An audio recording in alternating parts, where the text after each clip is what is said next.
community. And until you prove it, I don't want to hear it. I spent so many years supporting people in Anonymous and not having any proof and realizing that a lot of them were not people that I thought that they were, and the people that I didn't trust were really great people.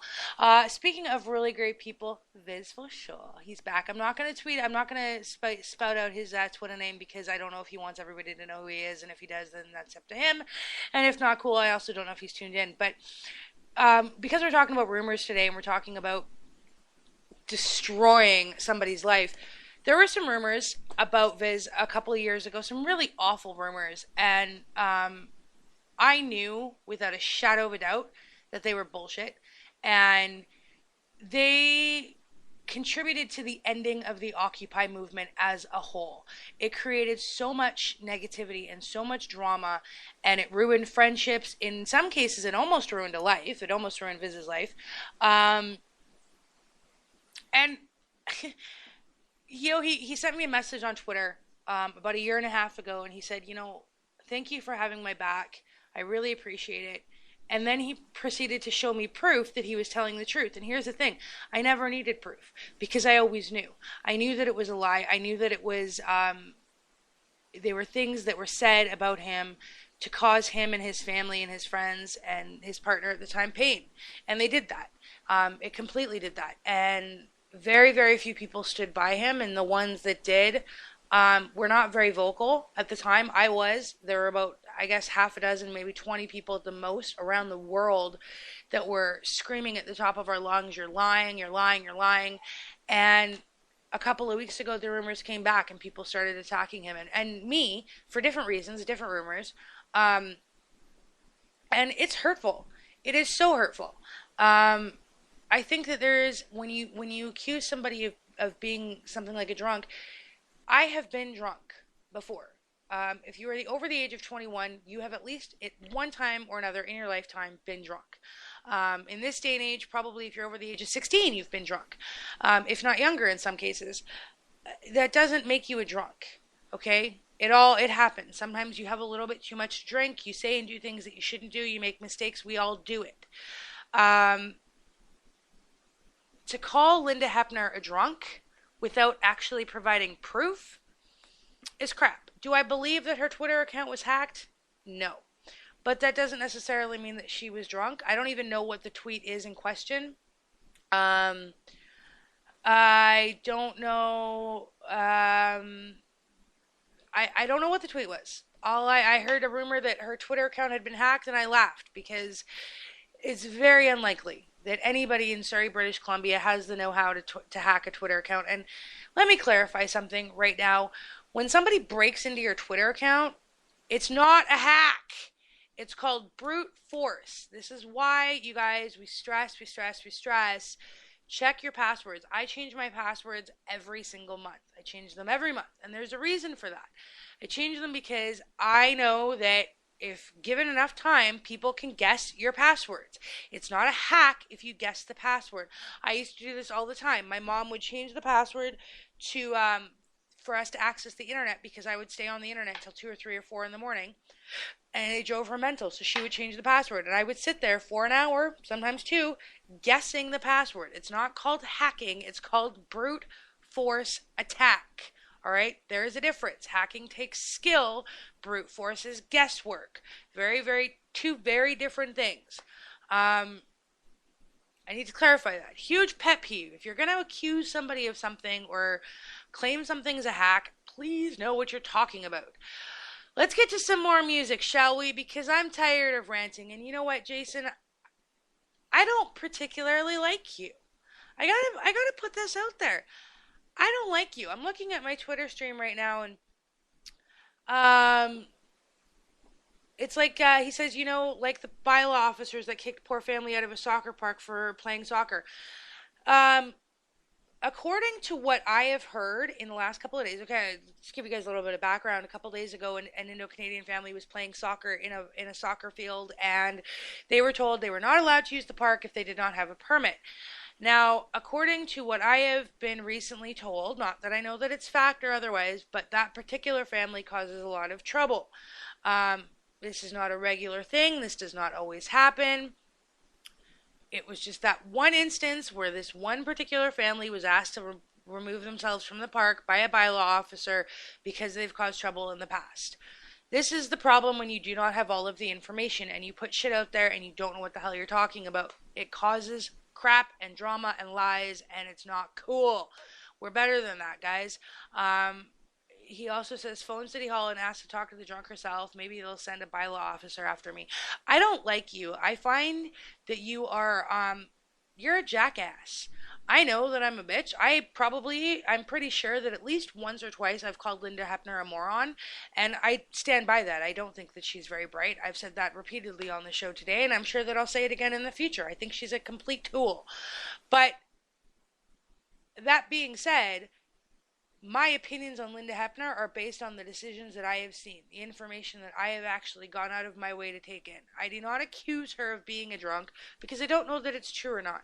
And I know that it's Twitter, but on Sunday when I was at the Pride Festival, I had the pleasure of meeting the lady that runs the Newton Nation Twitter account, as well as Nicole Juliet. And I have to tell you, like, I had such a great time meeting them. It was so cool. They came up and they're like, we follow you on Twitter. We love you. And I was like, yay, that's really neat. And I felt really special and it was really cool. And I just, just shut up, man. You're such an ass. Like, you are such a pompous ass. And it's just really disturbing. So stop tweeting at me. I don't like you. But that being said, I don't particularly like a lot of people that I follow on Twitter, and that's just the way that it is. I feel like at this point in my life, I'm at this stage right now where I don't care for rumors, I don't care for drama, I don't care for bullshit. I left high school 15 years ago for a reason, and I have no desire to pull it into my Twitter life. Let's switch gears. So every once in a while, my buddies and I, we all go out to the club. We go to Poncho's, we go to the Flamingo, and we have a really great time. And I probably spent a good 6 months like clearing the herd and getting rid of all of the girls that cause drama and cause like that lie and manipulate. And a couple of months ago, I was out with my buddy Miguel, and he brings this chick home, and I'm like, I don't like her. And he's like, all right, she's gone. I'm like, cool. And that was it, right? Like, we protect each other. We're really, really good about that, and we make sure that everybody is safe. And the boys always make sure that I stay safe. And it was funny because last night I went to the club just to say hi to some people, and it was really cute because this really gorgeous guy comes up to me, and my brother looks at him and he's like, what are you doing talking to her? And he goes, well, she's your sister. I'm just showing her respect. I was like, oh, I feel so special. It was very mafiesco, and it was cute, and it was really adorable. And just the way he said it, and I called my brother the next day, and I was like, dude, that was really weird. He's like, yeah, but he was just being nice. It was sweet. It was very sweet because he wanted to introduce himself because he's friends with my brother, and I'm obviously friends with my brother, and it was a really cute, adorable thing. And I was thinking about all of the cute, adorable men in my life, and Chunky D and Miguel happen to be two of them, and they are so talented, and it's ridiculous. And I love them so much. I'm so excited to be hanging out with them tonight. I'm really thrilled. So we're gonna play some Foley, and then I'm gonna see if I can get Chunky on the phone because I think we need to interview him. I think we need to talk to Mr. Chunky D and hear about his process, and we need to find out all those fun secrets about the recording studio. So we're gonna get to that in a minute. But in the meantime, this is a new day with Foley.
Radio Free Voice. I have my beloved Chunky D.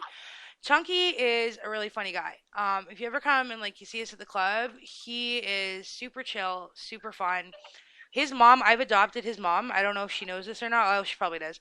But like whenever crazy girls start coming at me with all their drama, I literally, and Chunky will tell you this, I literally go run and I hide behind her.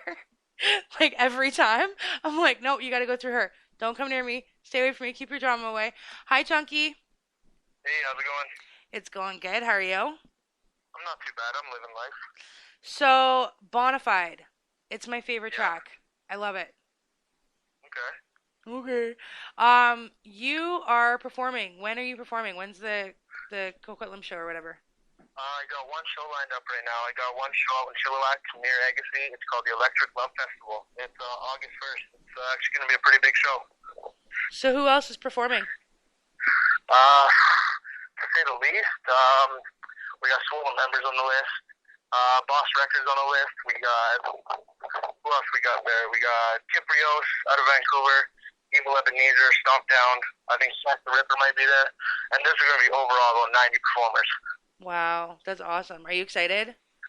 I'm super excited. It's going to be one of my biggest shows so far. Are you nervous? I always get that nervous feeling, but definitely can't overcome.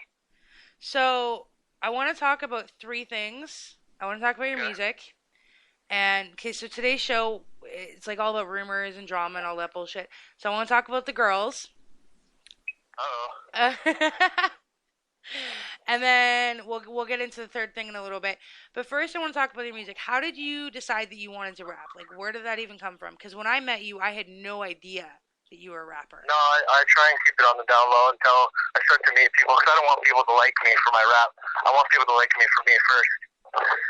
But it started, well, probably when I was about 14. I would just used to just sit back with friends, just rap. You know, everybody, that's what everybody does. And then just from there, I started getting more serious with it. And then I finally just bought a microphone. I said, this is it. And started doing me, and this is where I am now.